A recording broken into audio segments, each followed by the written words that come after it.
To discuss more on China-U.S. relations, Einar Tangen joins us live from Beijing. He's a senior fellow at the Taihe Institute and chairman at Asian Narrative. So what do you see as Blinken's trip in terms of creating a reset between these two countries? Is that possible? Well, as Nathan was pointing out in the previous stories, low expectations were set and met.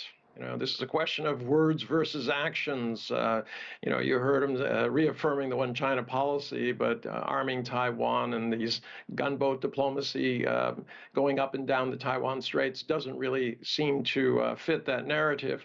And, all the other issues, economic, et cetera. So, yeah, and as Nathan pointed out, Defense Minister Lee is still on the blacklist. The tariffs are still in place.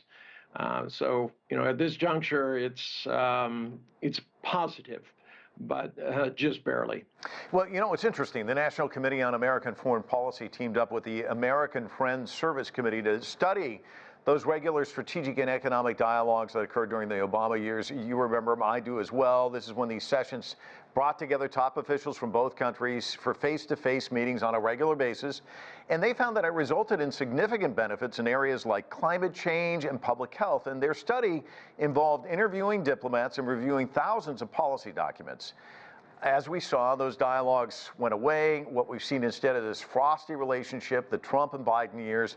Do you think the Biden administration is kind of seeing that the way back to serious dialogue is really the way to work out these differences? Well, let's hope so, but we don't really see it. There's still this idea, I think, in the White House that containing China is somehow an option. It's not clear how the end game on that would be, just like it's not clear on what's happening in the Ukrainian situation. So, at this juncture, let's hope that they do that.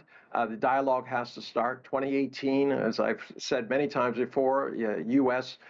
Saw China in a positive or somewhat positive light at about 54%. Today, it's less than 30%. A lot of that has to do with the isolation of COVID, but it also has to do with the daily barrage of negative reports by governments and media basically vilifying China. So what would you say are the biggest areas of contention still that need to be worked out? Well, the U.S. has to accept that it's a multipolar world and that China has its own path, as does every single country. This idea that the U.S. has that it's in charge of managing the world, as it was talking about the Taiwan relationship. The U.S. did not threw Taiwan under the bus, literally, and kicked them out of the UN. And now they're using it as a political pawn in a game. So the U.S. has to understand that it's part of the world. It is not rule the world. Once it gets to this idea that every country has a right to its sovereign future, I think everything could go back to normal. But in the meantime, it's going to be very, very difficult to reconcile American exceptionalism, this idea that America is, charged with leading the world, with the current reality, which is a multipolar world. And talk to us about possible areas of cooperation, because it has to start small and then grow, one would think, if there's going to be a reset. Well, Mike, I really agree. The first part is talking, and it's bringing the elites back together. Also, at the lower levels, business needs to come together. They've already said very clearly that they do not favor this kind of containment policy, which is separating the economies, but also the people.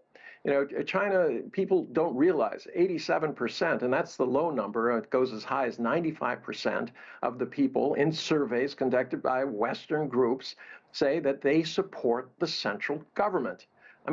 Compare that to about 25% in the United States. The people of China need to speak directly to the people of the world and explain that they do have confidence and are proud of their country, that they're not subjected to the kind of negative narrative that's always being spread around. Hopefully through this, there can be a sea change, because I don't see it happening just in Washington by itself. It's going to take multi-levels in order to change this around, because there's been too much in the wrong direction. Einar, always a pleasure talking to you. Thanks so much for your insights.